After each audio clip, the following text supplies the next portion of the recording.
Hello and welcome everybody from Australia, from Brisbane. This time we'll visit the third most populous city of this beautiful country. It is the 22nd April of 2024 and it is autumn here, and fortunately I got a new camera because it is very windy, so this noise of the wind is a little bit filtrated by the system of this camera, so I hope that you can hear my voice, because actually it is a very strong wind in the background. But don't worry, actually it's a nice weather. I enjoy it totally. In Brisbane in autumn it is between 18 and 24 Celsius degrees, so actually a very pleasant weather. When I landed at the airport it was very cloudy, and I checked that it might rain, but now it is nice and sunny. So if you're a loyal follower of my channel, you already know the agenda of this vlog. First I will tell you some interesting facts and informations about Brisbane and Australia, and only after that we will visit the sightseeing attractions of the city. So, for example, an interesting fact is, and not many people know it, why Australia is called Australia actually. So already in the ancient times people were supposing that there is a land in the south, and they were just calling it in Latin language Terra Australis, which means the southern land. And in the 17th century, when the first European travelers arrived here, they recognized that this must be the Terra Australis, so this is actually how Australia got its name. And also, not many people know it, that actually when the British colonized this huge island, then it was planned to be the land of the convicts, so they transported here many convicts, and in the beginning it was a convict island. I would also like to show you on the map where is Brisbane and Queensland situated. Queensland is a state in northeastern Australia and is the second largest and third most populous of the Australian states. It is bordered by the Northern Territory, South Australia and New South Wales states to the west, southwest and south respectively.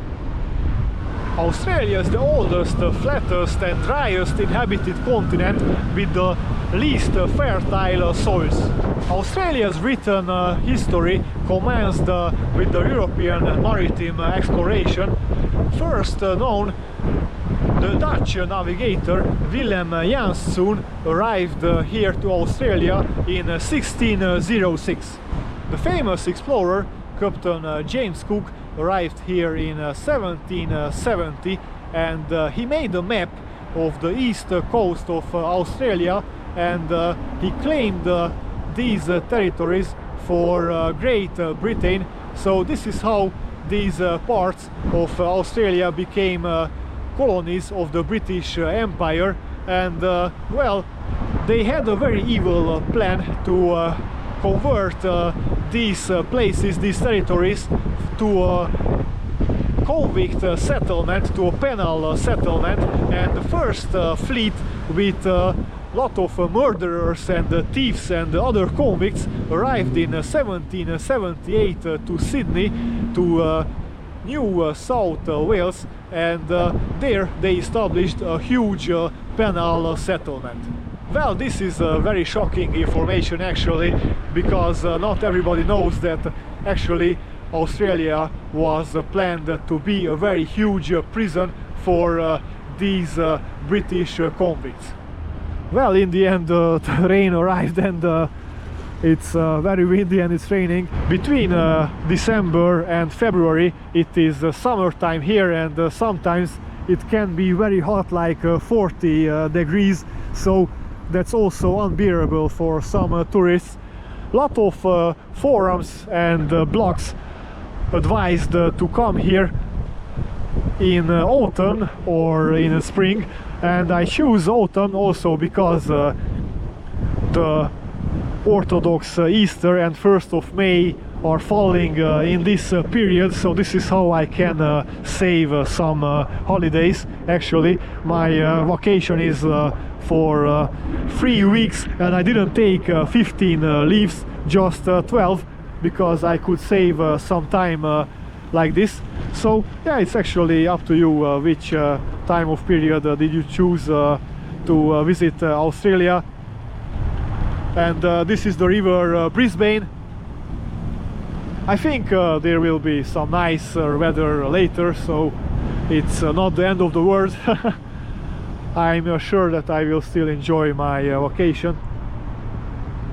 So yes, when it's summer in Europe, between June and August, it is winter here, so it can be cold. So yeah, it's really a matter of taste which season you want to choose.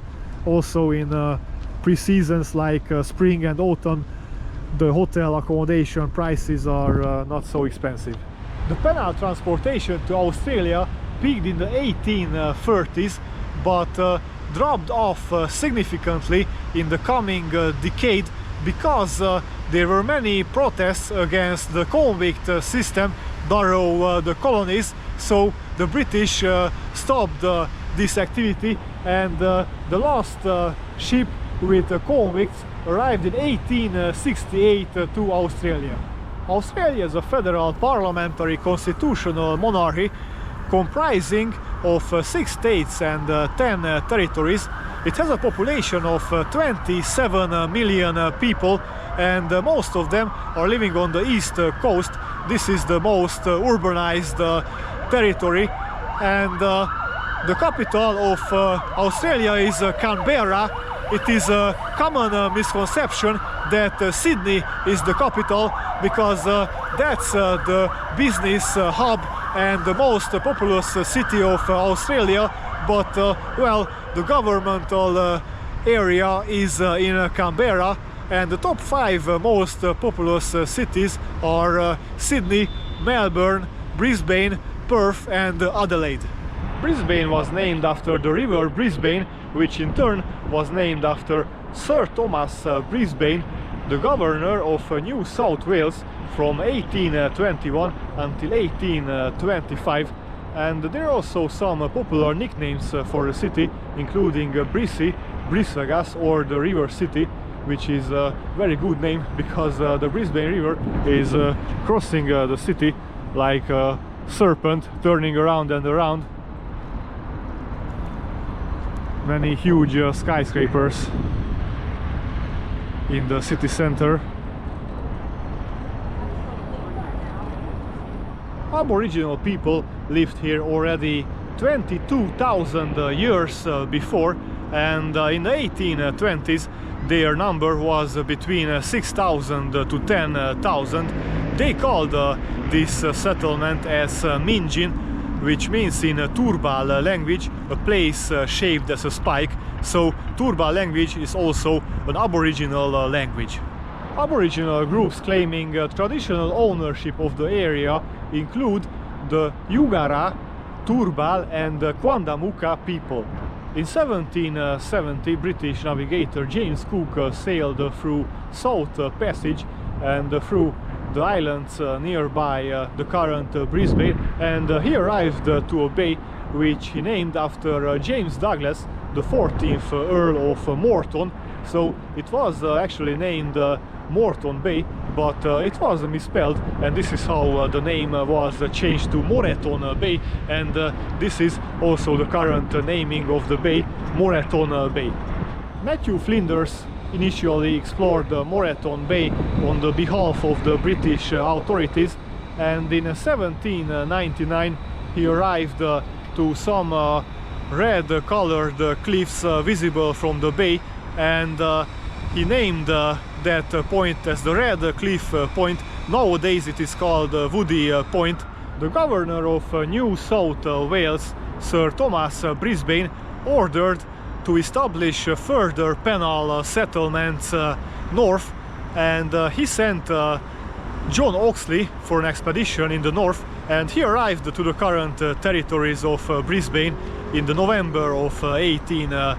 1823, and he found that the Red Cliff Point is very good to establish this new penal settlement, because ships can dock there at every tide. And he also gave the name to the river. He named this river after the governor of New South Wales, Sir Thomas Brisbane, as the Brisbane River. In the end, the Moreton Bay Penal Settlement was established on the 13th September of 1824.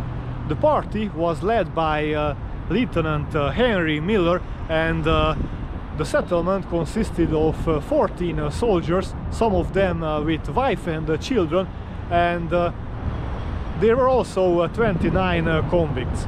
But 1 year later they already abandoned the Moreton Bay, because the water supply was not enough, so they moved 29 kilometers to the south, to the banks of the Brisbane River, the current North Quay. This is how it is called nowadays. And also the governor, Sir Thomas Brisbane, visited the settlement. So this is a very interesting fact, that Brisbane is the only Australian capital ever visited by its namesake. Chief Justice Forbes named the new settlement first as Eden Glassy, and later in 1834 it was renamed as Brisbane. Local Aboriginal people attacked the maize fields between 1827 and 28.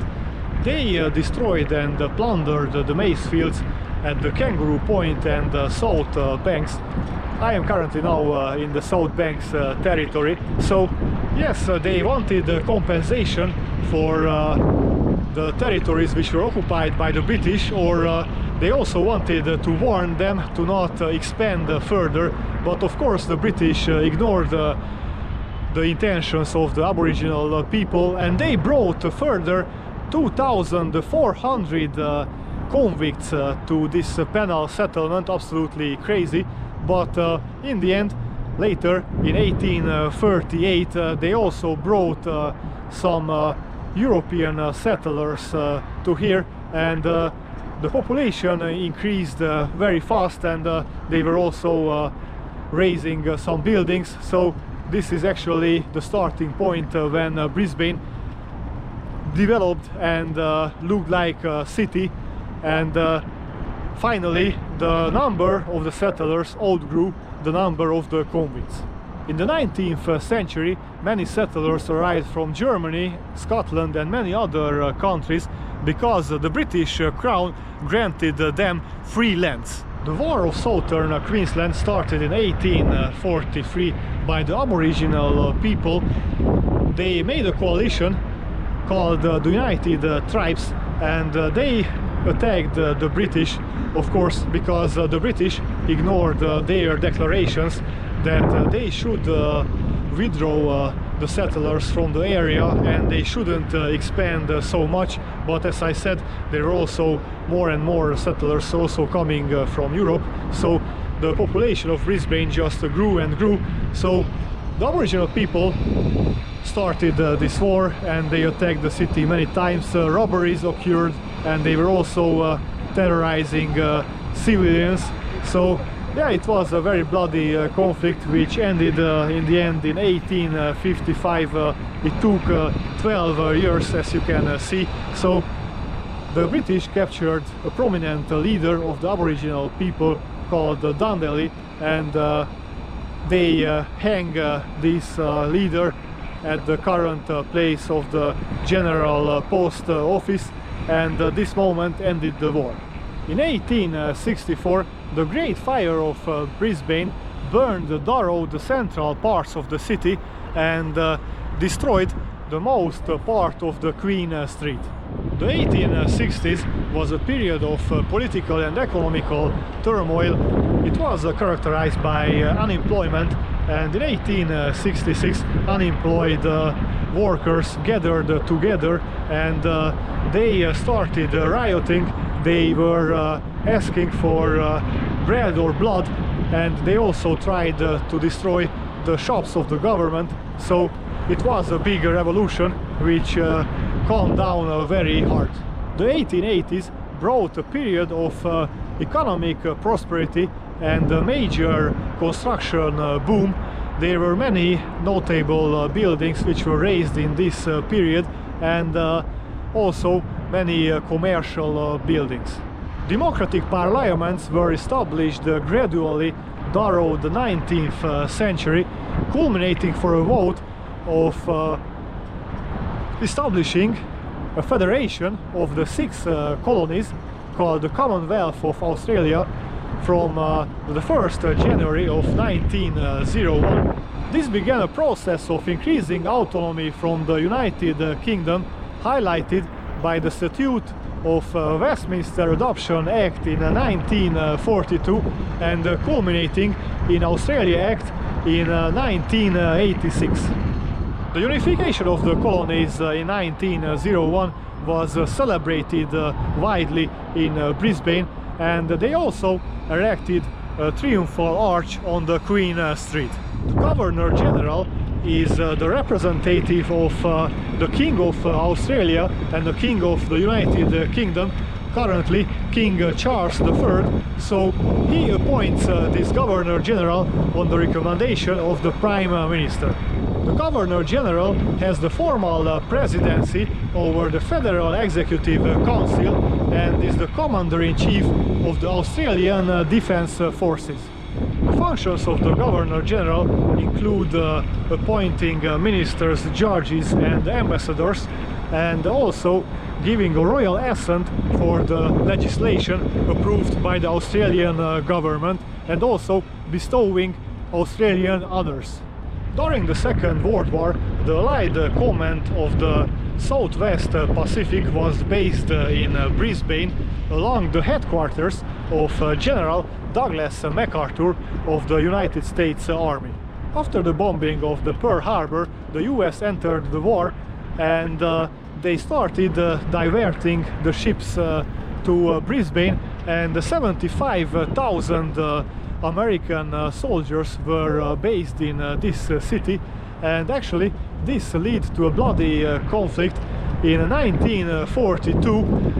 Australian servicemen and civilians had a conflict with American soldiers, and they started a fist fight. They were literally beating each other, and well, it sounds funny, but actually one man died, and this battle caused more hundreds injuries, and this is colloquially known as the Battle of Brisbane. Brisbane is classified as a global city and is a major center of research, particularly in medicine and biotechnology. Brisbane is among Asia-Pacific cities with the largest GDP, and it is one of the major business centers of Australia, with strength in banking, insurance, mining, information technology, real estate, food and many other areas, so it contributes largely to the country's GDP. The 2032 Summer Olympics and the Paralympics will be hosted by Brisbane. Brisbane has a hot subtropical climate, and this means that winters are usually dry and mild, and the summers are very hot and it rains a lot. So actually from November until March also some thunderstorms occur, but very full power typhoons don't arrive here to Brisbane, so it's not that bad. And actually the sun is shining 283 days in a year, so it's a very sunny city. And also in winter temperatures don't go under 20 degrees, so also in winter it is recommended to travel here. According to last statistics made in 2021, 32.6% of the population is English and 31% is Australian, and well, if you consider that, then the Australians are in a minority. 11% are Irish, 10% Scottish, 5.7% German, 4.6% Chinese, and unfortunately only 2.8% are Aboriginal people. So you can imagine the massacre which was made by the British when they arrived here. Only 2.8% Aboriginal people survived. Also, another interesting statistics is about religion. 41% said that they are atheists, they have no religion, and 44% said that they are Catholics. Sir Charles Kingsford Smith was born in Brisbane, and he was the first man who flew over the Pacific Ocean from the US to Australia. He spent 83 hours and 38 minutes in the air. That was a record back then in 1928. Absolutely crazy story. He flew from California to Brisbane. And now the story how I got here. Actually, I was checking the flight prices from Budapest, from Hungary, as I usually do, and they were the cheapest flights with Qatar Airways and Emirates, and for a price of 2,000 euro, and that was absolutely expensive for me. I never even paid 1,000 until now, so it was exaggerated. So what was the trick? What did I do? I paid for a flight from Budapest to Kuala Lumpur with Qatar Airways, change flight in Doha, of course, in the capital of Qatar, and that was 705 euro. So if I compare it, of course, it's much more cheaper, and I knew that AirAsia, the best low-cost airline of the world, they got this title many years in a row. So actually they have a flight to Australia, to Gold Coast, and this was the trick. Even if I calculate the price of the accommodation in Kuala Lumpur, it is worth, because in Malaysia the prices are usually lower. So I spent one night in Kuala Lumpur just to regain energy, sleep a little bit, and after I flew from Kuala Lumpur on the next day to Gold Coast. So this turnaround ticket was actually 420 euro totally. So the whole trip, I mean also the return flight, totally it's 705 plus 420, so it's 1,125. Comparing to 2,000, it's much more cheaper.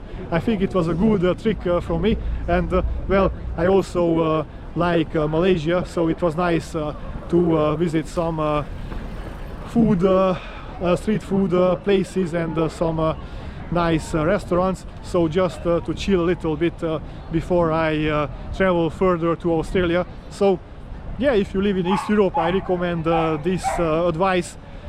You can try to travel like this. In my opinion, it's better and cheaper. And well, from Gold Coast it's very easy to reach Brisbane with public transportation, or also there are some shuttle buses, and it's only 1 hour and a half to reach from Gold Coast Airport to the Brisbane city centre. This is the South Bank, the original site of the World Expo in 1988. It is filled with parklands, plazas and promenades, as well as a diverse array of restaurants and exciting special events. You can also hop on the City Cat. Here is the station. City Cat is like a ferry. You can travel through the Brisbane River. This is also an option how you can get from one point to another one.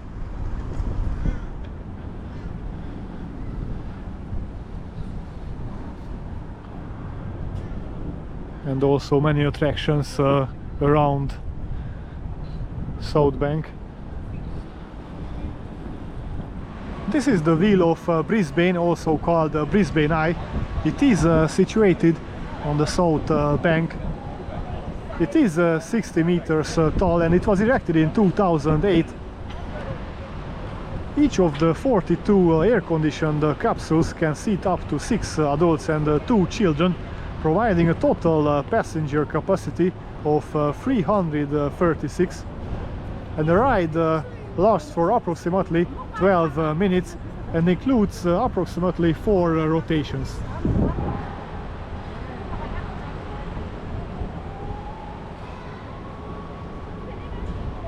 It provides 360-degree panoramic views across the city, and there are also some interesting activities which you can book.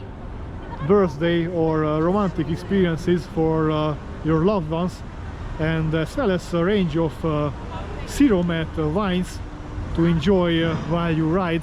So actually it's like a rotating pub. You can also drink during the ride.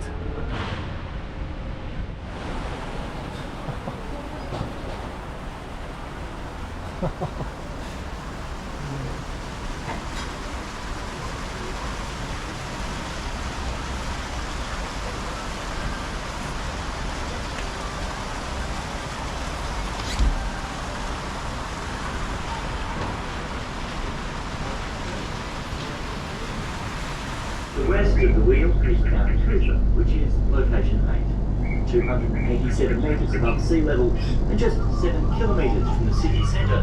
This mountain forms the eastern extent of the Taylor Range and features panoramic views over the city and is home to native wildlife.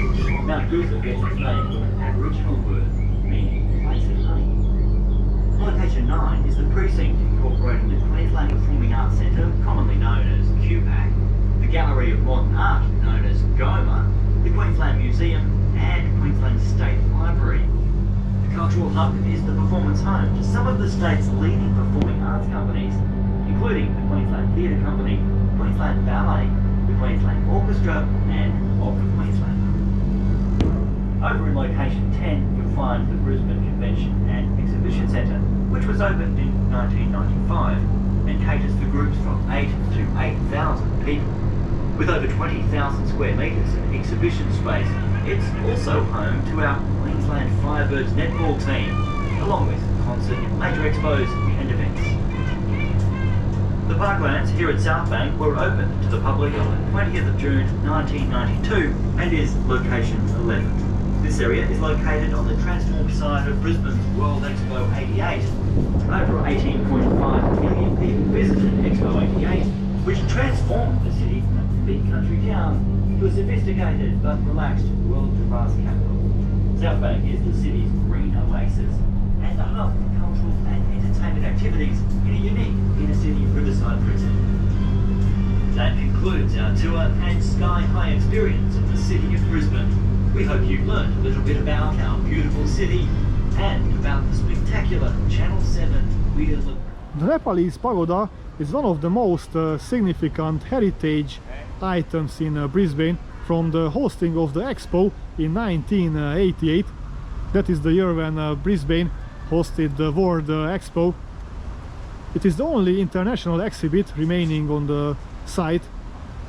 The piece pagoda was built by German architect Johann Reyer on behalf of the Kingdom of Nepal.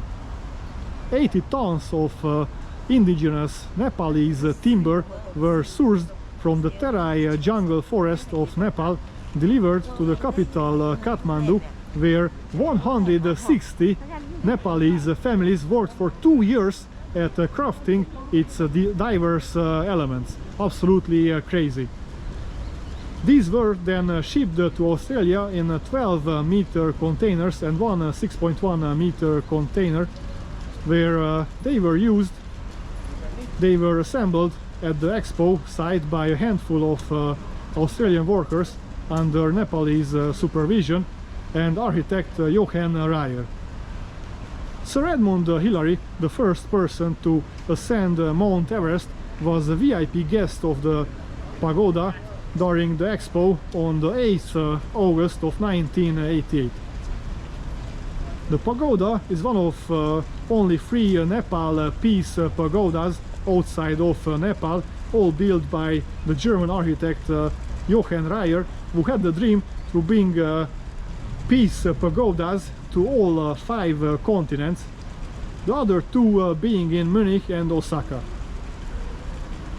While it is not used as a traditional Buddhist or Hindu center, sometimes it is used for weddings, private functions, book launches and company events, and many visitors can be seen using the pagoda's internal first-level church pews for personal meditation.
Let's go for a cruising trip with the City Cat. This is the next generation boat, and cat is actually not referring to the animal, it's the abbreviation from catamaran.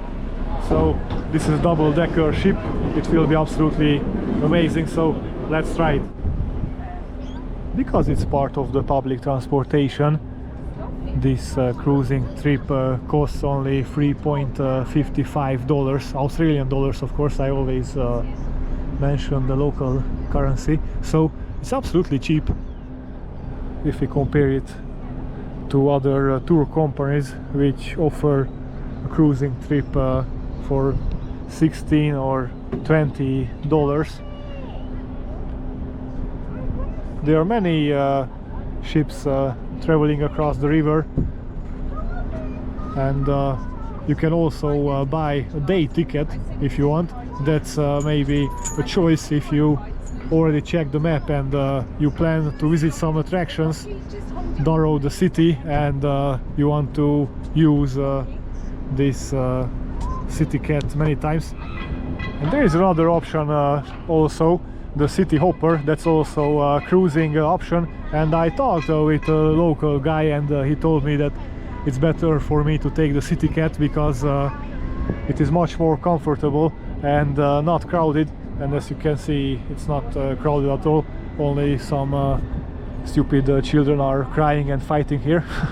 But beside of that, it's a nice trip. And he also said that the City Hopper is very crowded because it's for free. I was really surprised about this, that the Brisbane City Council offers a free transportation method across the city. But then I also understand why it is overcrowded.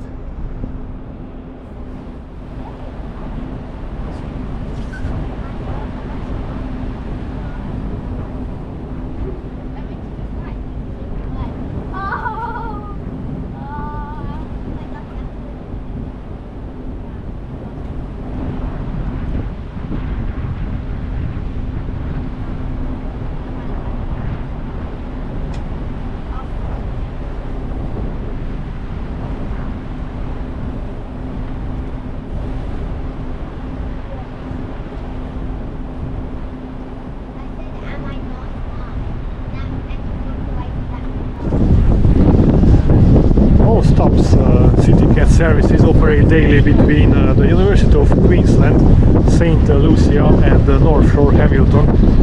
These deliver up to 140 all-stops services each week for residents, commuters and visitors. The City Cats are paid services. As I mentioned before, you can also get a day pass for $5.5. Brisbane City Council launched the Generation 4 double-decker City Cat vessels Ugera in November of 2019, and the second Neville Bonner in August of 2020. This is also what we saw now and what we took now, the double-decker City Cat. So as I said before, City Cats are one of the fastest and most enjoyable ways to get around the riverside areas of Brisbane. They are exceptionally quick, so you will not be late if you take these, and you also not get in a traffic jam.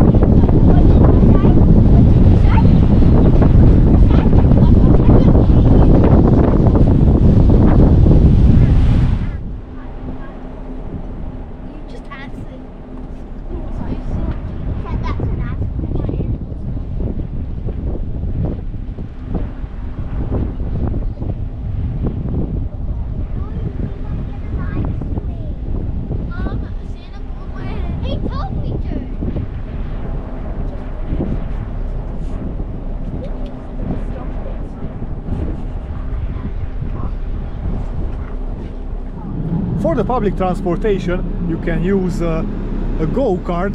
This one you can purchase in 7-Eleven in a convenience store. It costs $10, but I heard that it can be refunded, and after you need to add some money on the card and just tap on and tap off when you arrive. There are some scanners like this. I can show it to you. So it's very convenient to use it. But it's also interesting that you can use also debit cards for this transportation.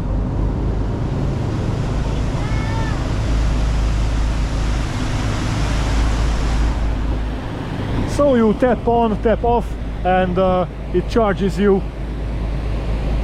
depending on how many zones did you travel. I chose this option instead of card, instead of debit card, because I think it's more interesting. It's like living as a local, because locals are also using this go-kart, so why not? I thought let's try it. The South Bank parklands are located on the southern bank of the Brisbane River. The parkland on the transformed site of the Brisbane's World Expo 88 was officially opened to the public on the 20th June of 1992. You can find here rainforests and water and grassed areas and plazas, as well as features such as the riverfront promenade and several other sightseeing points. South Bank and its parklands are one of Brisbane's most important cultural precincts, and they are regularly host large-scale festivals and events. Approximately 11 million people visit South Bank parklands each year.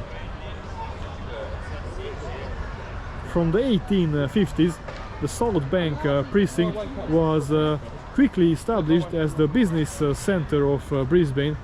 However, this was all disrupted when the 1893 Brisbane floods forced the central business district to shift to the northern side of the river and attain higher ground. This is where the Brisbane Central Business District still stands today. It is also a famous dining district of the city with many restaurants, cafes and shops.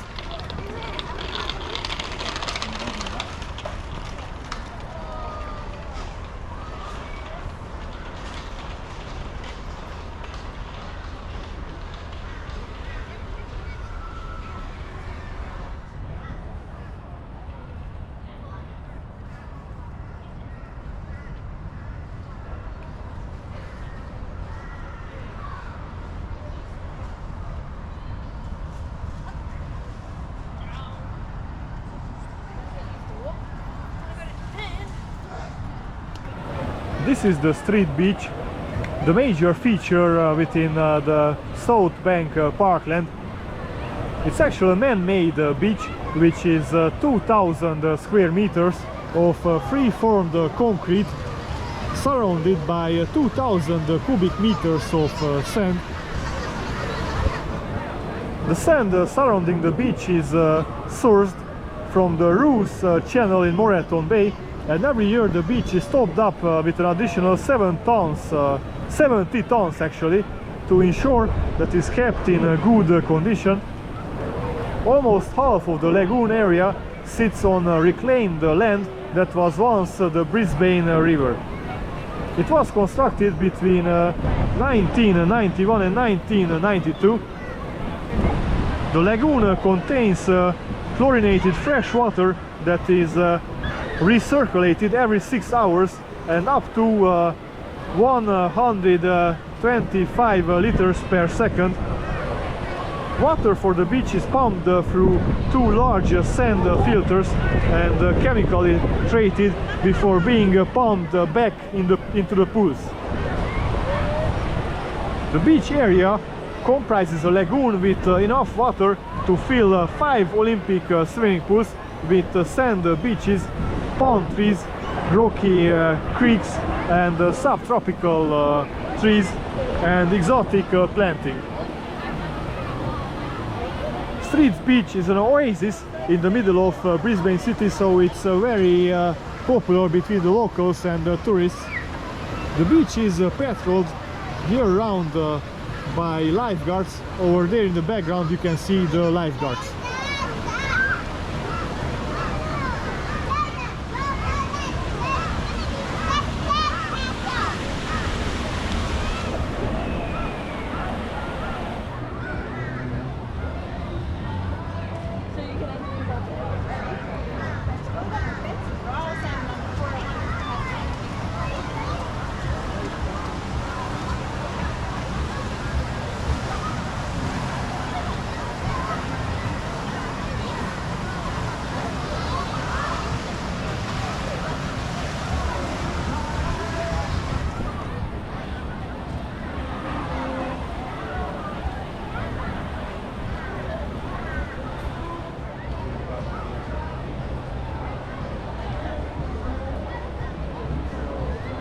Streets Beach.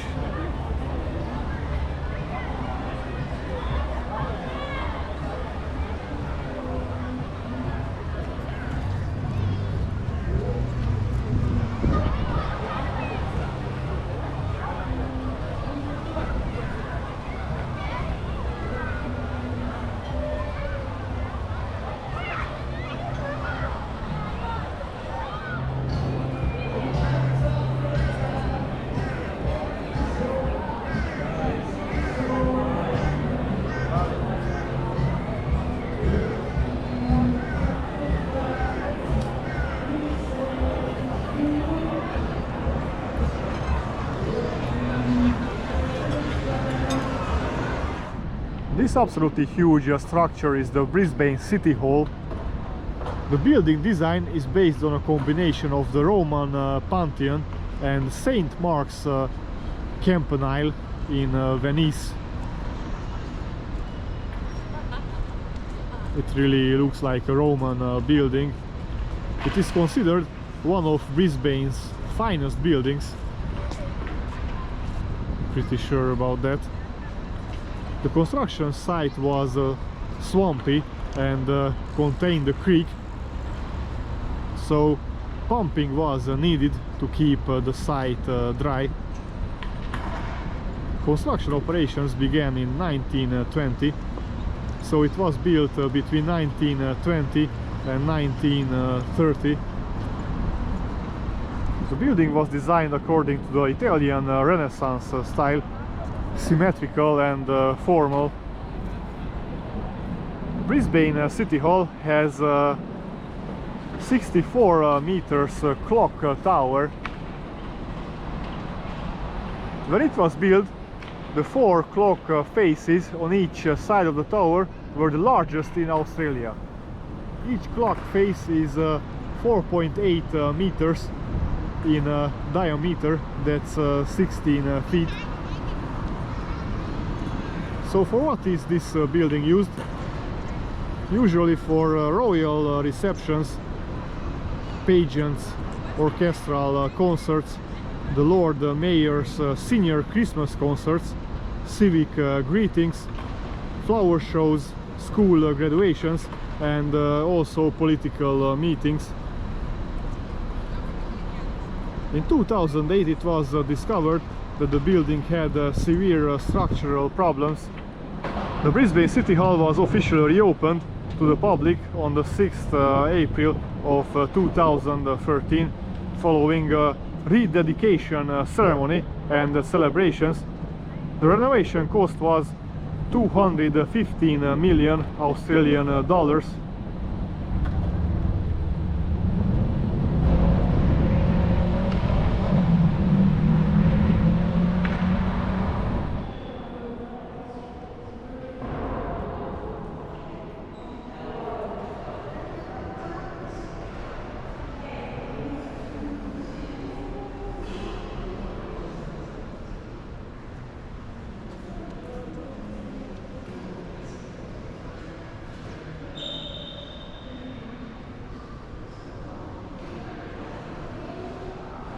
The Brisbane Museum is on the third level of the City Hall.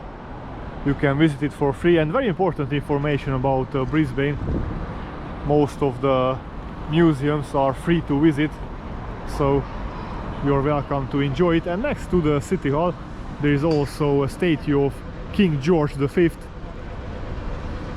There's an interesting story about it. Queen Elizabeth II visited Brisbane in 1975, and she found the statue in a strange position, and she asked the locals, why is grandpa retreating? So it was a place like King George is retreating on his horse. So after the Queen's visit, the statue was moved to its current place.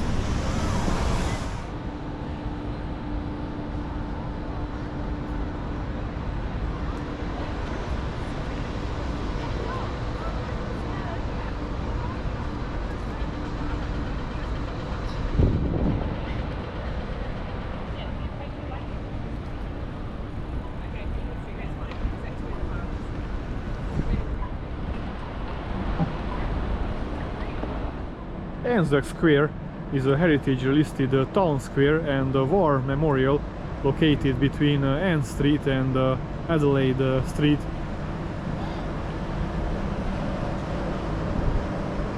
It is a state memorial to the men and women who participated in overseas armed service, and is named in honor of the Australian and New Zealand Army Corps. From there is the abbreviation ANZAC coming.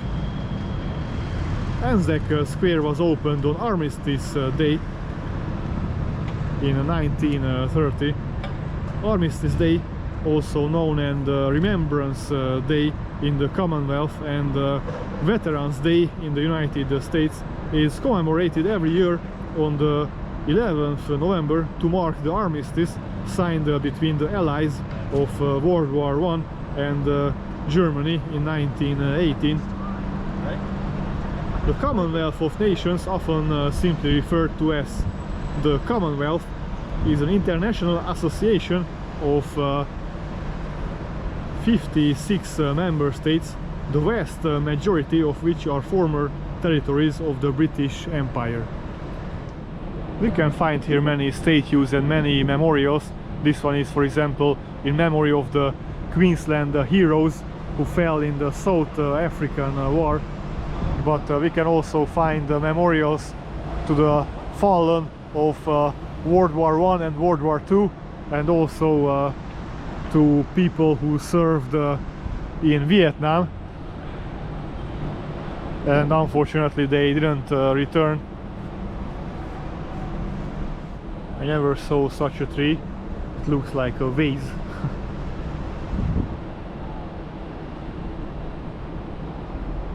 We can take it for sure that it's a Australian native tree. Why would they plant some foreign vegetation on the memorial square? So unfortunately I don't know what is the name of this tree, but absolutely amazing.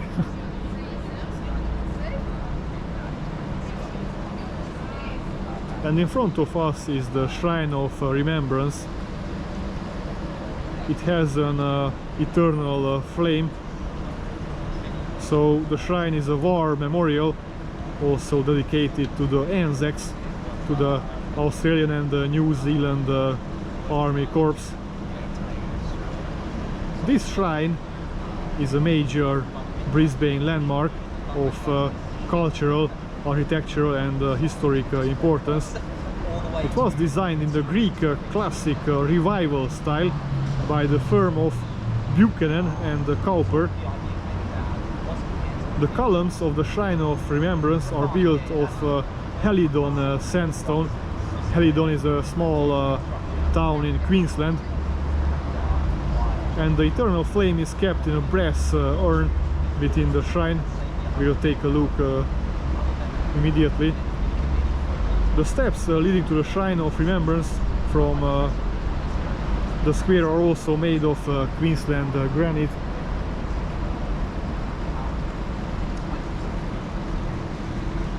And the columns have a symbolic meaning. They symbolize the year 1918, when hostilities ceased, when the First World War ended.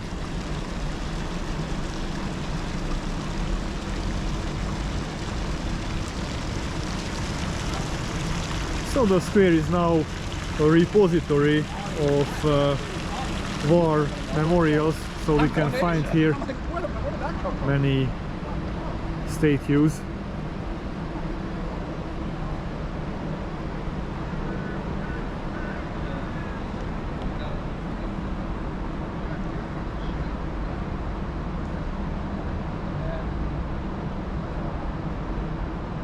This one is dedicated to the Vietnam War.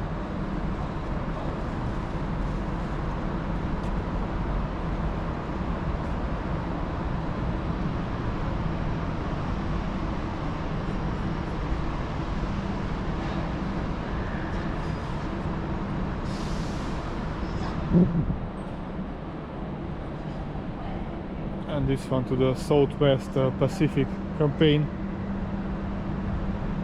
This memorial depicts a wounded Australian soldier descending the Kokoda Trail, assisted by a strong, dependable Papua New Guinean leading him to safety.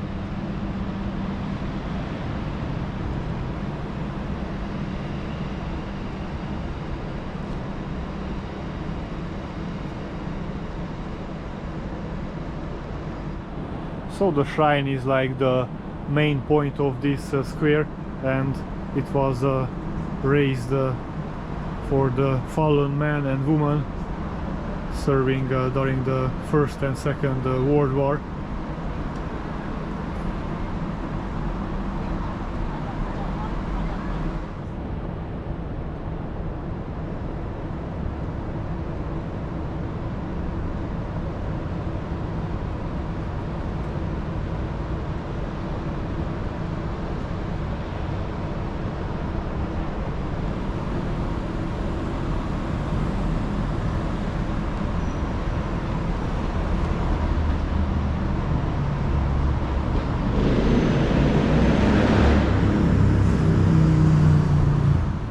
So now we are in the city center of Brisbane, called the Central Business District, or shortly CBD.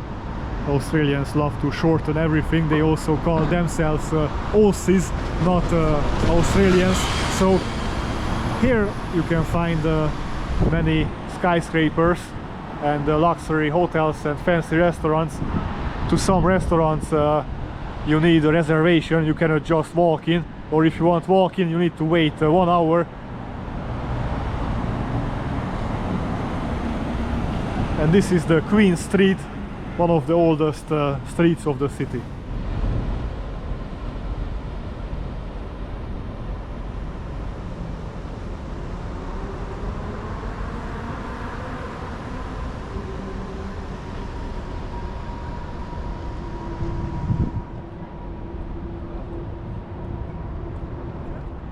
The Story Bridge is a heritage listed steel cantilever bridge spanning the Brisbane River that carries vehicular, bicycle and pedestrian traffic between the northern and southern suburbs of Brisbane.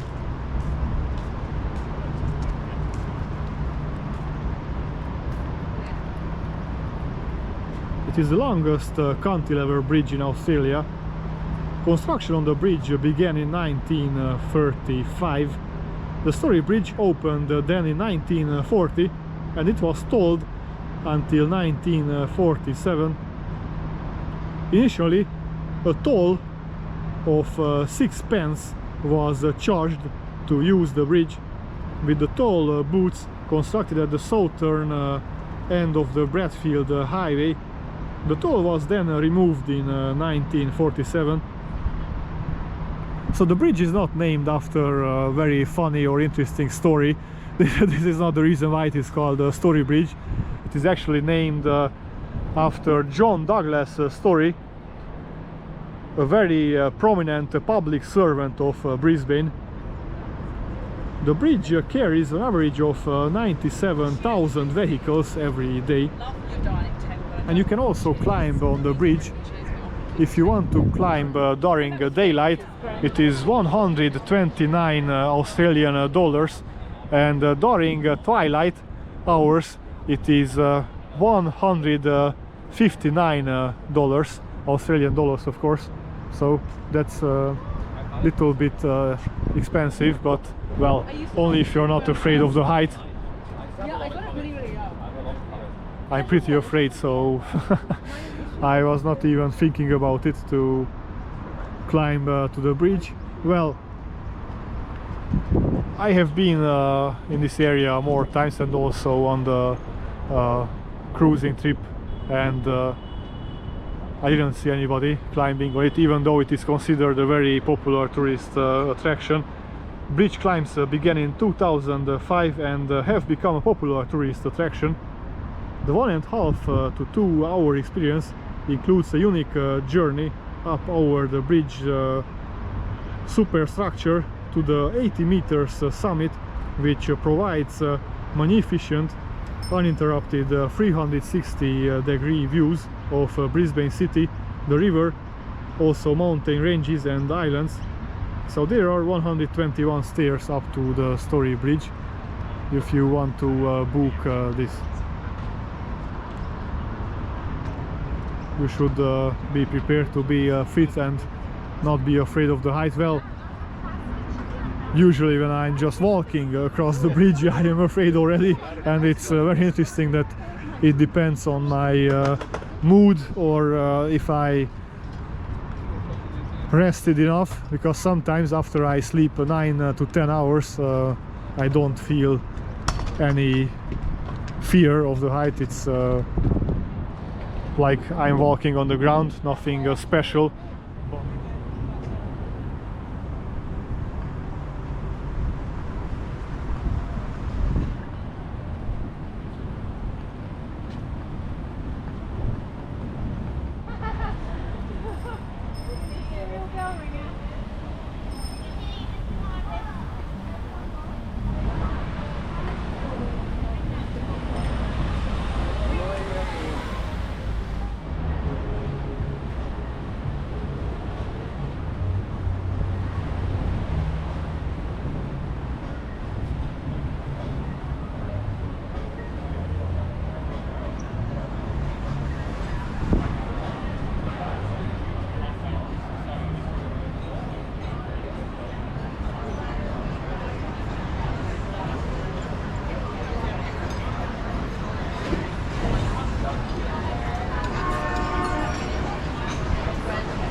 Customs House is a heritage listed customs house designed by Charles Macleay and built from 1886 to 1889 at a cost of 38,000 British pounds by John Petrie and Son.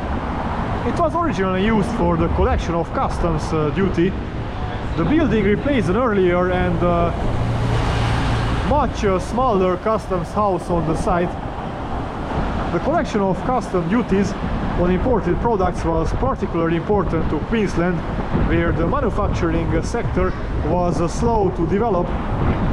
Customs House in Brisbane, it is a landmark of the city, known for its distinctive copper dome. Customs House, one of Brisbane's premier function venues, has 6 private event spaces. So usually are weddings held here, but it also has fancy restaurants. You can reach it with the CityCat catamaran ferry service, or also by walking as I did. So we will not go inside. I was not in the mood for spending too much for fancy restaurants as a budget traveler. The City Botanic Gardens is a heritage listed botanic garden on Daly Street. It was formerly called Brisbane Botanic Gardens,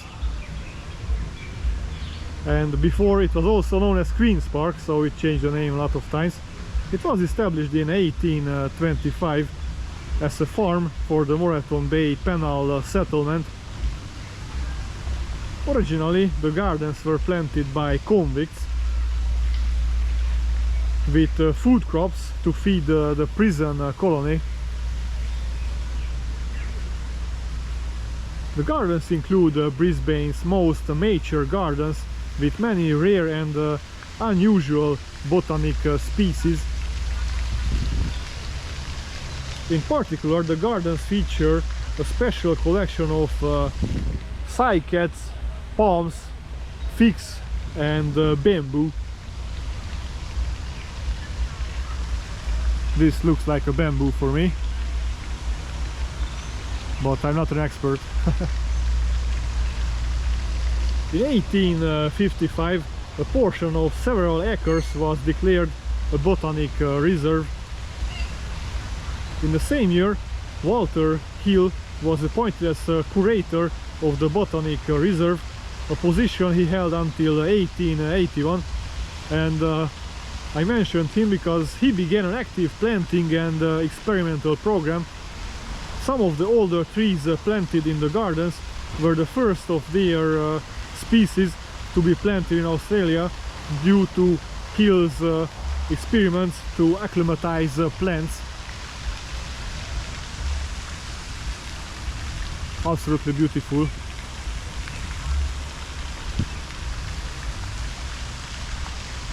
The Brisbane Botanic Garden covers 20 hectares. The gardens host a collection of approximately 600 plant species.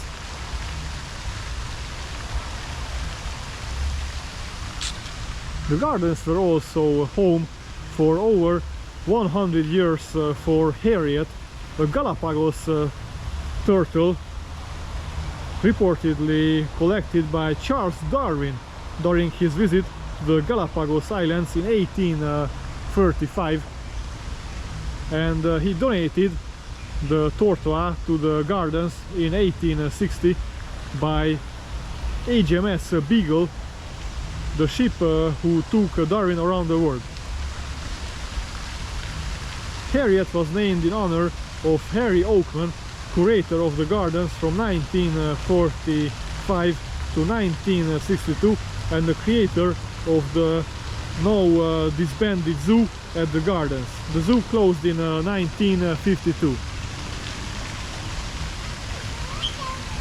Harriet lived out her final years at Australia Zoo until dying in June 2006 at age of 175.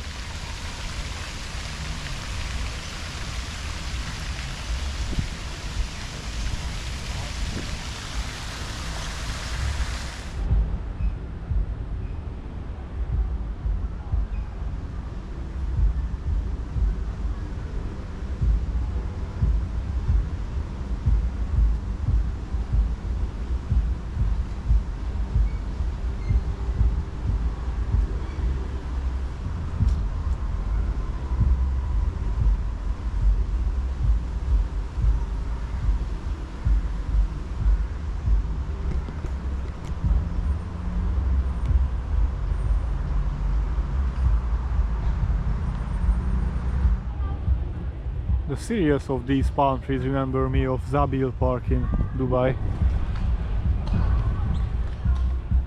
The entry is free to this botanical garden. It is opened all day, all night, 024, so you can come here to chill and relax and walk. Many locals come here for picnic. It's a very beautiful place.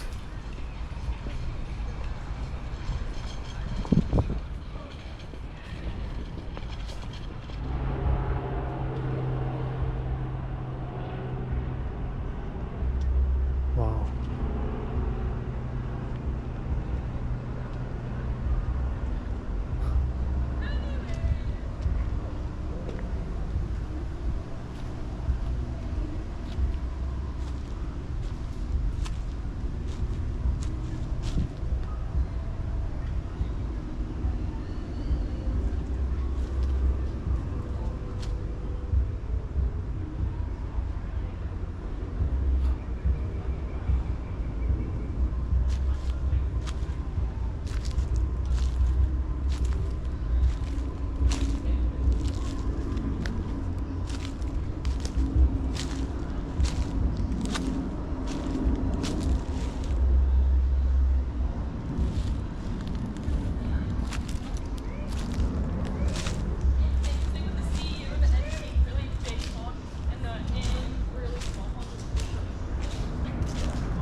This is the old government house.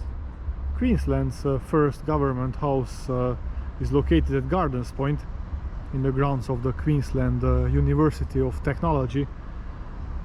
The government residential building was constructed to accommodate the first governor of Queensland, Sir George Bowen, and his family.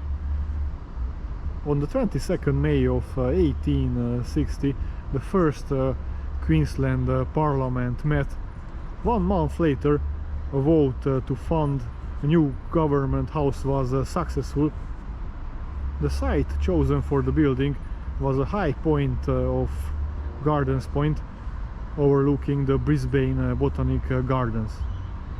There was an issue with the building being built in Brisbane because the capital of Queensland had not yet been decided. The two-story building was designed by colonial architect Charles Tiffin in classical revival style in 1860. The first stage of the building was completed in March 1862, and the governor and his family moved into the building in April 1862. The building was home to the first 11 of the governors of Queensland and their families. It was modified somewhat during those years, the most obvious difference to the public face of the building being the roofing of the previously open upper terraces, converting them into more Queenslander style verandas. In 1873, a roof was built over the balcony. By 1909, the once spacious government house was now nearly 50 years old, and by the standards of the times perceived as being too small for the governor's residence, especially as it lacked the ballroom deemed essential for entertaining.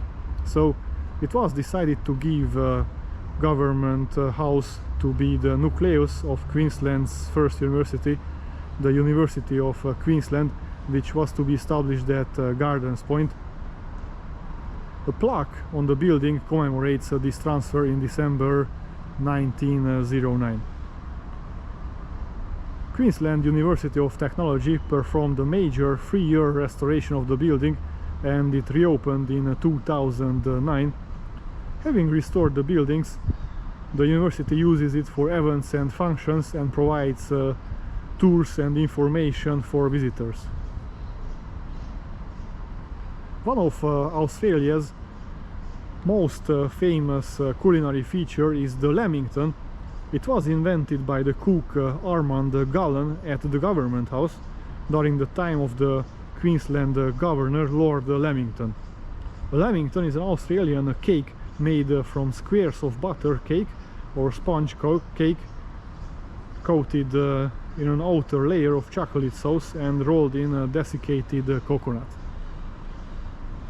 I didn't see it yet, but we might find it later, and then I will show you how a lamington cake looks like. And here are the more modern architectural buildings of the Technical University. You can also take a look on these. Splendid modern architecture. And let's compare it with the old Government House. It's like we traveled back in time. But it's absolutely amazing that this building has been preserved, and this way we can admire how old colonial building looked like. Back that time there were many buildings like this. This was a typical colonial architecture.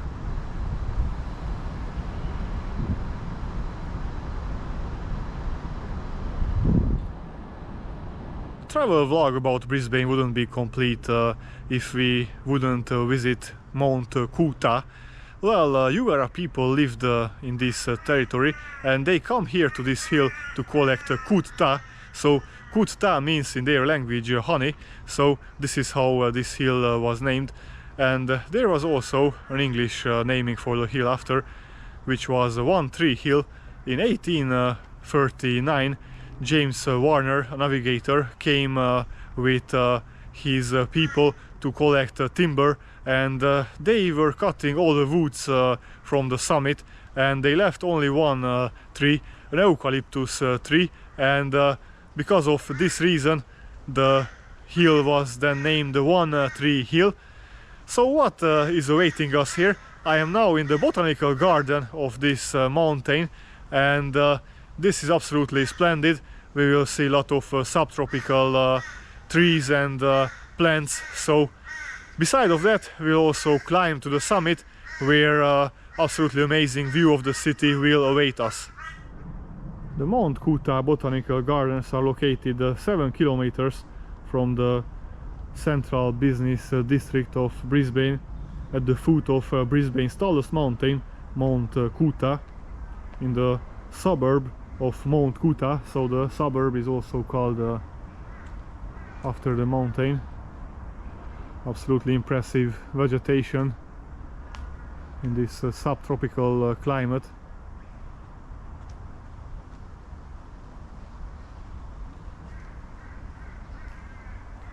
The gardens, over 52 hectares, were established by the Brisbane City Council in 1970 and officially opened in 1976. The gardens are the second botanical gardens established in Brisbane. The original gardens, now known as the City Botanic Gardens, were already presented by me. And if you remember,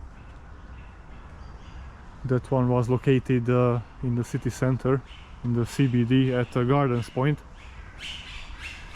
The Brisbane Botanic Gardens, Mount Coot-tha, are Queensland's premier subtropical botanic gardens. It features a Japanese garden, tropical dome, children's playground, and many other trails. Oh wow!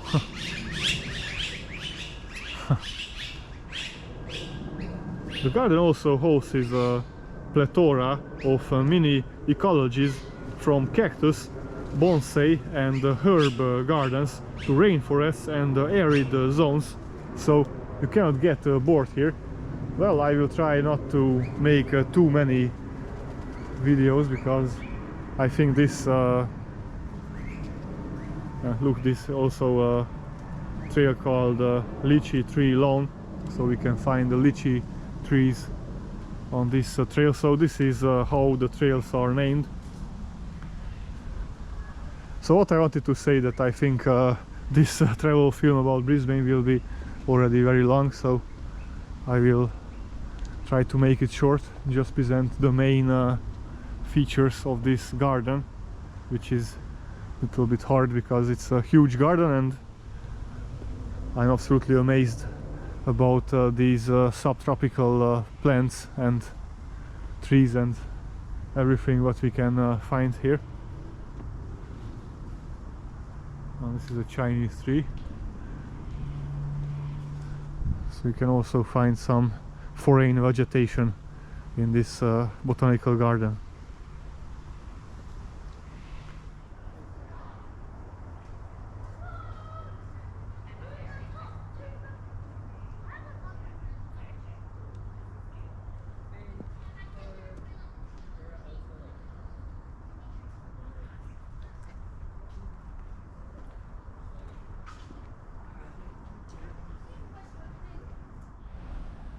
This is the bonsai house.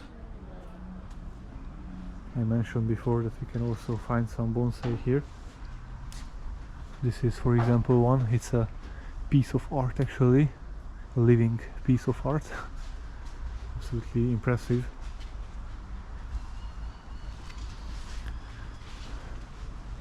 We also saw in my city one time an exhibition about bonsai trees, and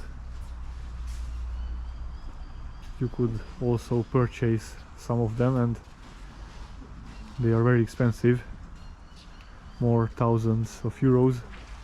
It's also expensive to maintain them. I was talking there with a guy who is an artist or something doing this kind of bonsai growing, and well, it's not cheap to maintain and grow these trees. They also need a special soil, special spray and everything, so it's not that easy.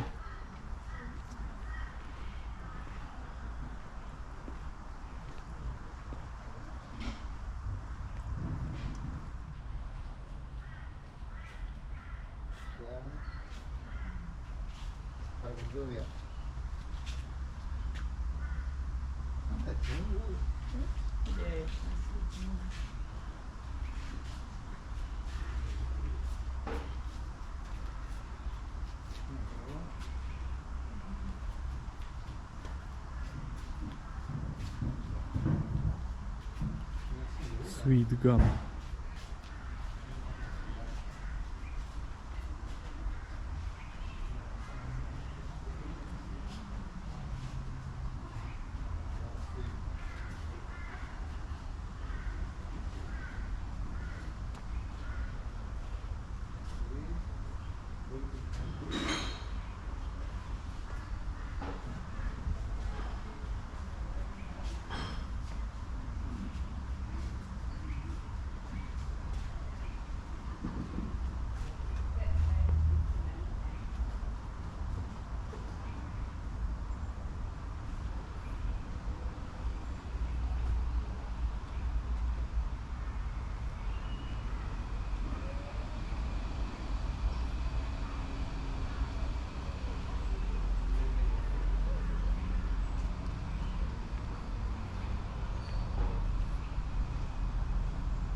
Designed by one of Japan's leading traditional Japanese garden proponents, the late Kenzo Ogata, the garden is faithful to Japanese garden design concepts and uses Australian trees, native shrubs and flowers. Some structures were relocated from the World Expo of 1988 to this garden.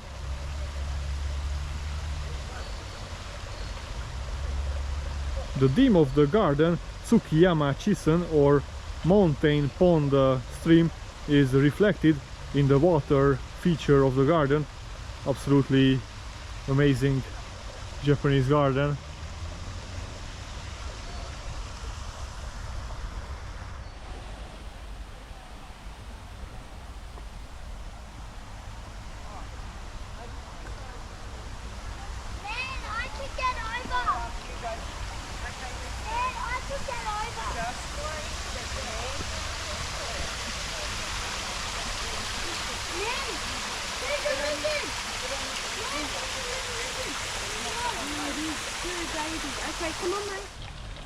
Another feature which is not to be forgotten is just as special as the others of the garden. This is a stone tsukabai, or a water bowl. It is more than 100 years old and it is used to provide running water needed in the purification ritual that occurs before the tea ceremony. In 2005, a clump of bamboo flowered just outside the gates to the Japanese garden, and this was like a miracle because bamboo flowering is very rare and many bamboo enthusiasts go their whole lives without ever witnessing such an event. As is often the case after bamboo flowers, this plant died and was replaced with another specimen.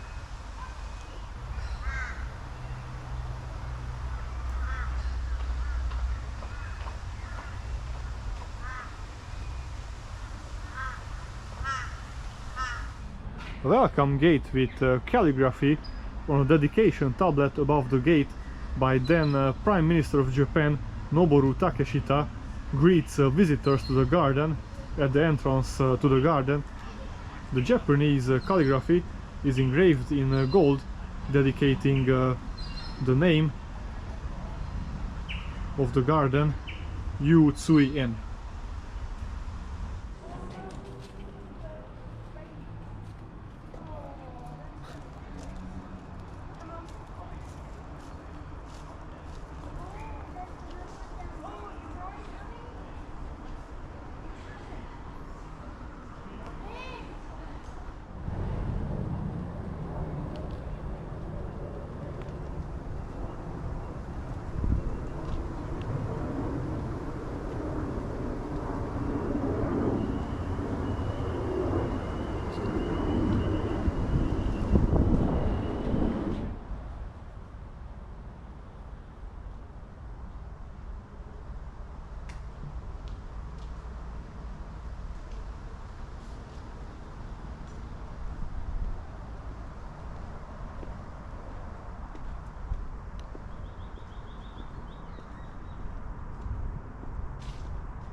This is the spotted gum tree, and after this tree a hiking trail is named, which will lead us to the summit.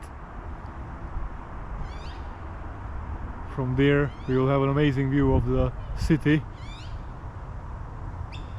Here we can find more spotted gum trees, so that's the reason why it's called so. I mean, the hiking trail is named after it.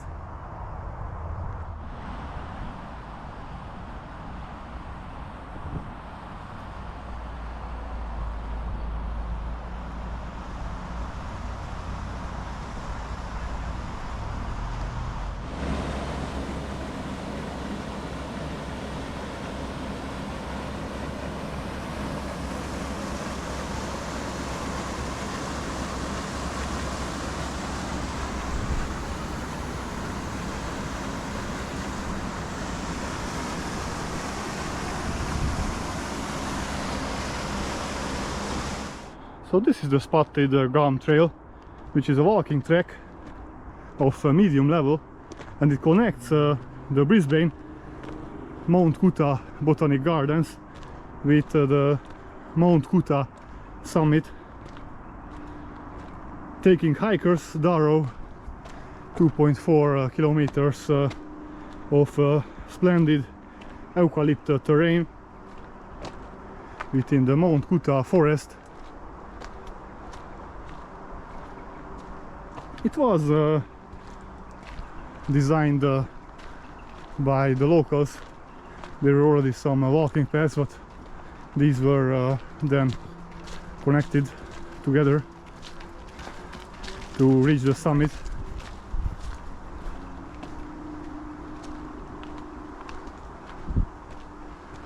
So that's why there are also some bridges across this walking path.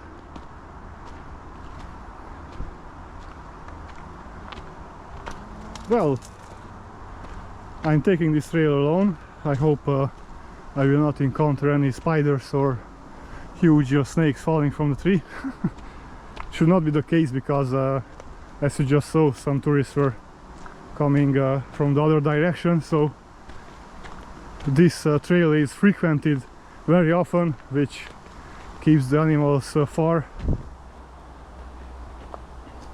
But actually the forest is home to many native birds and animals, so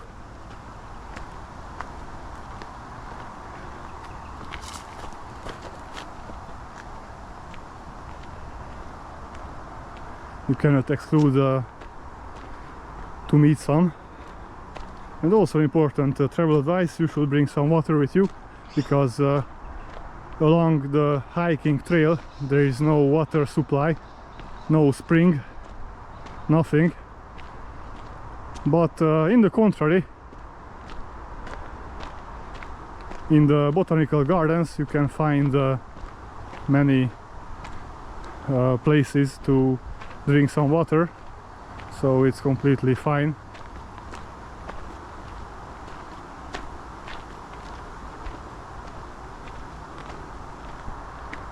There you can drink before the hiking. It's 2.4 kilometers long, so it's not very difficult to climb to the summit, and also not very long. Sometimes there are also some steps like this, so that's why it's not so difficult.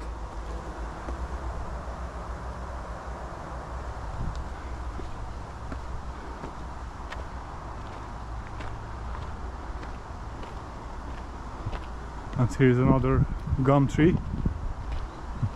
I just hope it will not rain. That would be unfortunate. And if I saw it correctly on the map, there is a public transportation stop at the summit, so I will take a bus back to my home. I will not do the trail again to go down to the botanical garden and go through the garden and take the bus from there. No, I hope that I can take the bus from the summit, not because I'm lazy, but I just checked out in Brisbane, and I will take 2 buses to Gold Coast. Gold Coast is my next destination in Australia, so yeah, I still have a lot to do, a full schedule. So now we reach the summit, which is one of the most popular sightseeing attractions of Brisbane. It is also a popular stop with bus tours.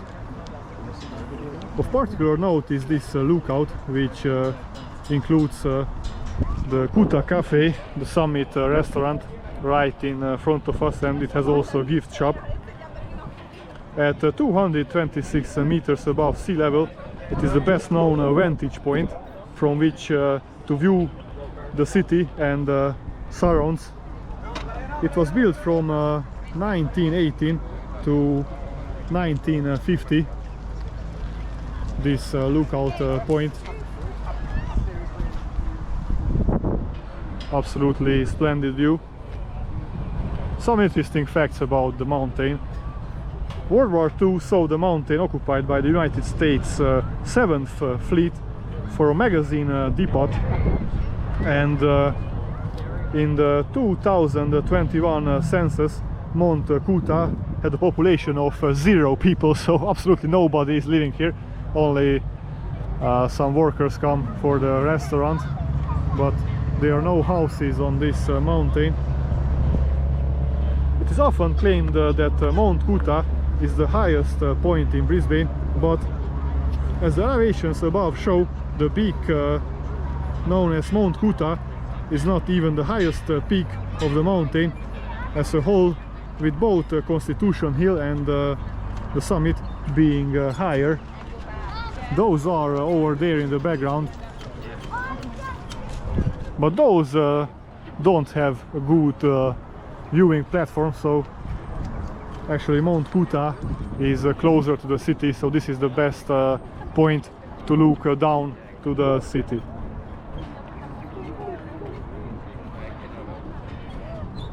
Also, there are some mountains further to west that have some higher peaks, so of course you can go for hiking many places in Australia and also here in Queensland.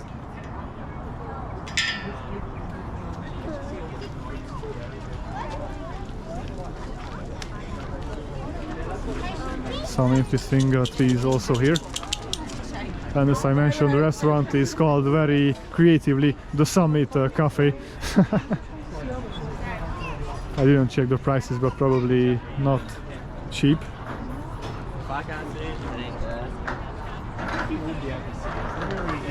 And some more explanation about a go-kart. You really need it, because on the bus you must tap your go-kart. You cannot use a credit or debit card. The All Saints Anglican Church is a single-storied stone church, the oldest Anglican church in Brisbane.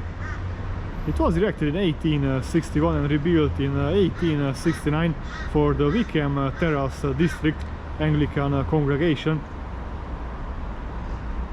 It is one of the few remaining parish churches in Queensland owned under the colonial provision of private trustees of church property. As the congregation grew in number, the initial Wickham Terrace Church became too small, and it was decided to extend the building and raise the roof by increasing the height of the existing walls. Architect Richard George Sutter, church warden, Cambridge graduate and proponent of the Gothic style, which dominated Anglican church architecture in Australia, designed the alterations, which were carried out in 1869. The original rubble walls could not, however, support the additional weight of the increase, and so the old walls were demolished, resulting in an almost entirely new building, which is the present church. Only the original floor plan, flooring and roof were retained, and it was Bishop Tufnell who named the church All Saints. Its style is a 19th century Gothic revival. Only sometimes it is open, so let's take a look if we can go inside. In front of the church there is a statue, Christ accepting his cross, by sculptor Andor Mészáros. He is Hungarian, so I found the work of a fellow Hungarian here in Brisbane.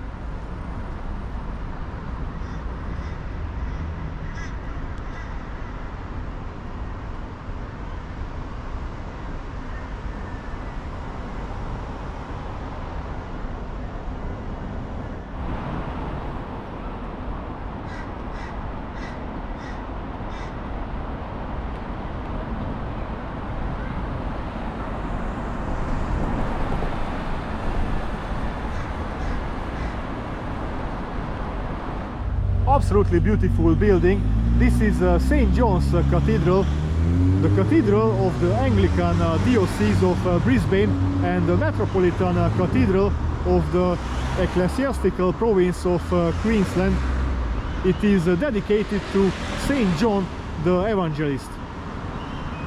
St. John's Cathedral is unique in Australia as the completion of the building design was achieved through collaboration between clergy, stone masons and architects over a period of almost 100 years, as with Romanesque and Gothic cathedrals in the Middle Ages. The foundation stone of the cathedral was laid in 1901 and the constructions were completed 100 years, more than 100 years later in 2009. The cathedral is the second oldest Anglican church in Brisbane, predated only by the extant All Saints Church on Wickham Terrace. Also another interesting information that the cathedral was designed in the Gothic revival style by John Lowborough Pearson, one of England's leading church architects of the late 19th century.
Because of renovations we cannot visit two old houses.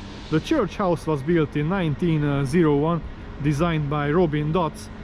The house is Gothic in overall form and design, having details mainly in the style of Art Nouveau. So over there you can see the cathedral, and on the cathedral's grounds we can find two houses, the church house and the other one is the Weber house.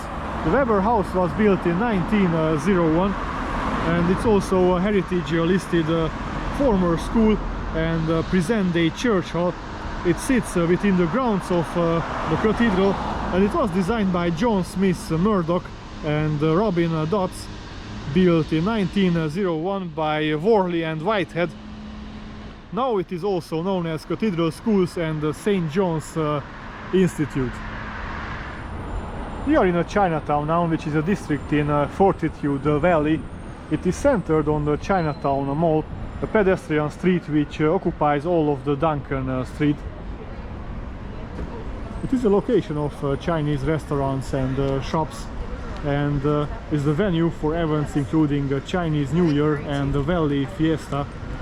Street signs in the area are written in both English and Chinese, and it is also home to many restaurants offering Chinese, Korean, Indonesian, Japanese, Thai and Vietnamese cuisines. Right in front of us you can see a Vietnamese restaurant, so you can find very nice food here. Chinatown Mall was officially opened by Lord Mayor Salian Atkinson on the 29th January of 1987, the first day of the Year of the Rabbit.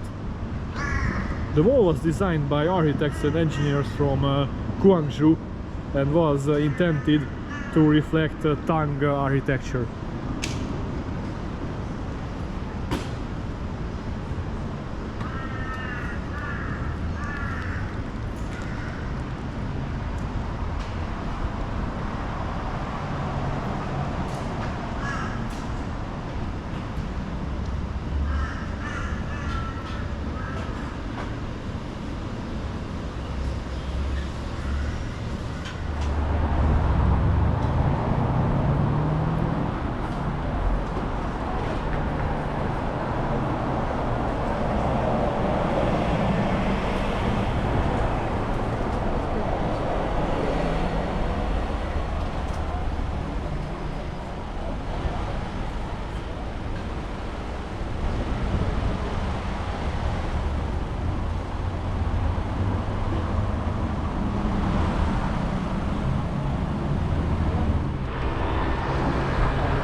The bridge connects the South Bank parklands in South Brisbane to Gardens Point. The Goodwill Bridge was opened on the 21st October of 2001 and takes its name from the Goodwill Games, which were held in Brisbane that year. The bridge does not carry any motorized traffic.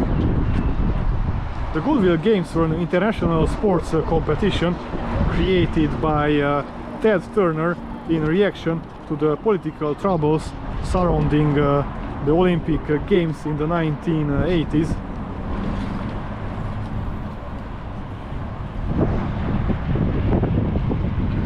It is 6.5 meters wide and 450 meters long. The bridge is also popular amongst those who like to maintain fitness, providing a link for a continuous run. Also on the other side you can find a running lane. Controversy arose during the construction of the bridge over its growing cost and subsequent budgetary blowout, which resulted in the use of $20.3 million US dollars in government funds. But as always, there are some negative people who are criticizing and commenting. Now the majority of the locals like this bridge because you can run here and walk across the Brisbane River. It's much more relaxed than walk next to the traffic line, so I think it's a good idea to have more bridges, and I think Australia and the Brisbane Council is rich enough to spend that money. But as I said before, there are always some negative people criticizing.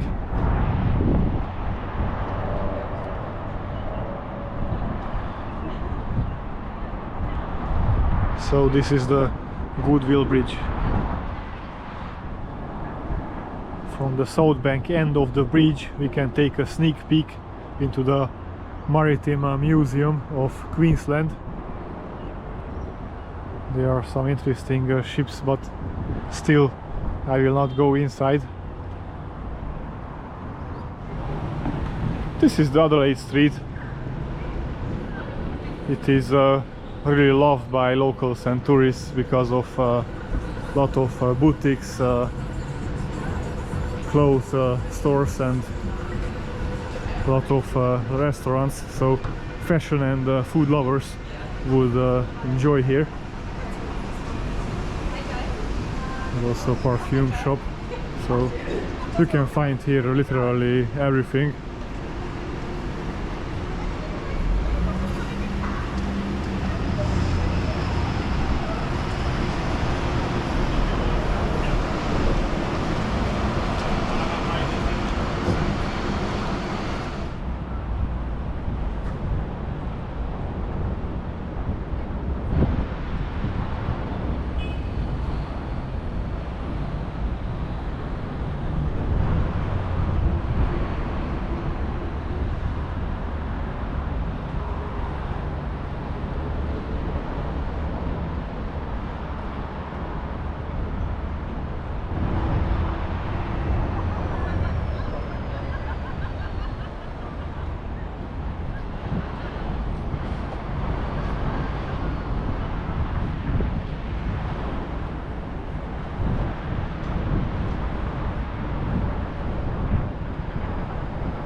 This time we'll visit the Lone Pine Koala Sanctuary, which is an absolutely amazing zoo. The park hosts approximately 80 species of Australian animals, and you can also take photos with koalas. That's absolutely no harm to them, and also the zookeepers keep changing the koalas every 20 and 30 minutes. But it's a very important travel advice that you should book this photo taking activity well in advance, because even though I arrived right after the opening of the zoo, there was no free slot to take photos with the koala, so that's a little bit sad, but well, I really advise for you to take your time and book it online and not leave it for the last moment, because otherwise you will not have any photo opportunity with the koalas. And well, you can also take some with the dingoes or with the snakes, so there are some extra activities in this zoo. Well, this will be missing from this vlog, but it will be absolutely amazing because we will get very close to kangaroos, and we will observe many beautiful Australian animals. The sanctuary opened in 1927 in order to provide refuge for injured, sick or orphaned koalas in the time when they were being killed for their fur. Absolutely crazy. So this is the oldest and the largest koala sanctuary in the world because it lays on 18 hectares, so it's absolutely a huge zoo, and it was named after a lone hoop pine tree which was planted by the Clarkson family, the first owner of this place. Claude Reid founded the sanctuary. He was the one who recognized the need to protect these iconic species of Australia, and he started with two koalas. They were named Jack and Jill. The current organizers state that if you pay for those souvenir photos, then actually you sustain the maintenance of the park and to build new enclosures and also to make new eucalyptus plantations, because well, these koalas eat only eucalyptus leaves, and actually it's a funny fact that they sleep 20 hours in a day, and well, they don't get much energy by eating only these eucalyptus leaves, so actually they are eating 4 hours in a day, and then they are sleeping most of the time. Currently you can find about 30 koalas in this sanctuary, and there is a koala forest. This is how it is called, and well, there are only koalas in that place, and there is also another fenced region, another fenced part of the park where you can find freely roaming kangaroos and wallabies, so you can feed them and you can take photos with them. You can try to make a selfie. If you're lucky, then they agree. So this will be absolutely fun activity. I think we should get started, so let's walk around this amazing sanctuary and park. One more travel advice: you can get here very easily by public transportation. Just take the bus number 430 in the direction of Fig Tree Pocket. Actually, this is the suburb of Brisbane called Fig Tree Pocket. This is the place where the sanctuary is located.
If someone was sleeping in that and they tried what else would you eat that food? That is okay. Okay, give me the food. Let's go and see something else. With that? Let's see like that. Let's go and see the Let's go and check the ducks. Sorry? Nobody behind you now. Nobody behind it. Tell me, right? Communication.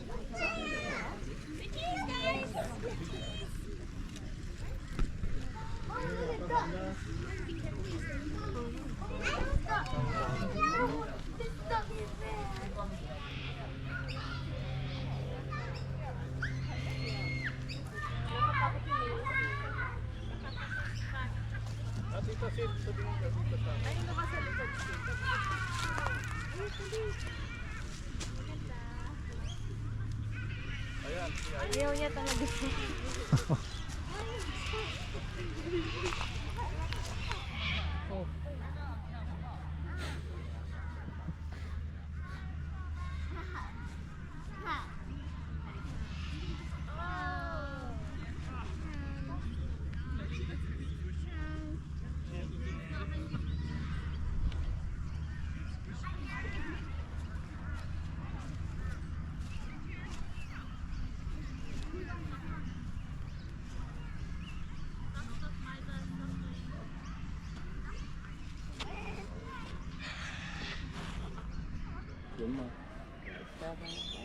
I think it's feather is more like salmon.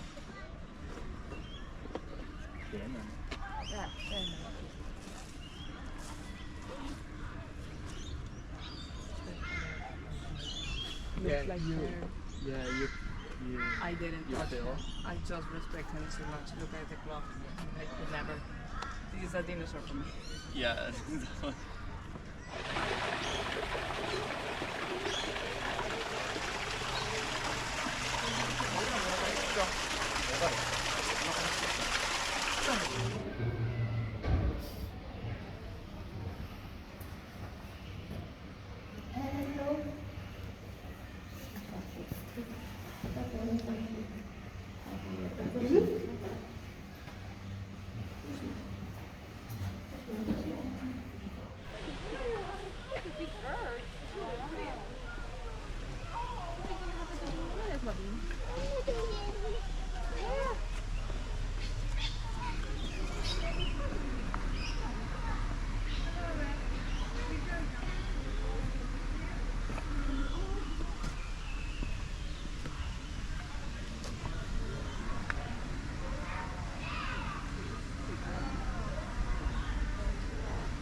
Wombat.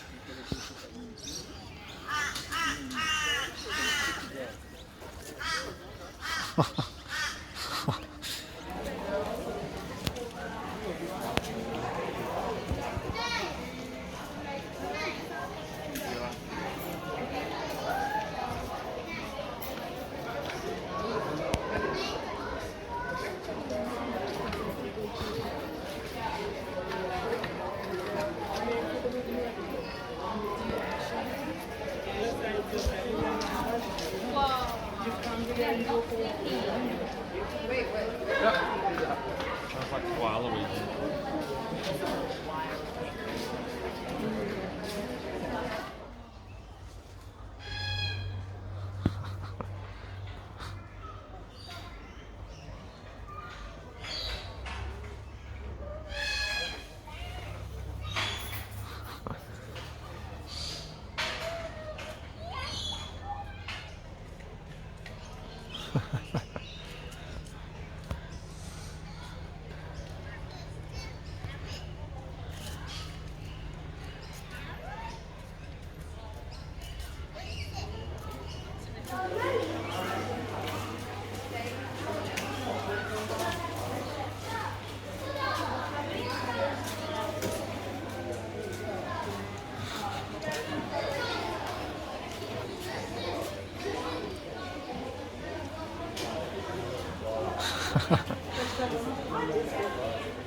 So this was the complete vlog about Brisbane.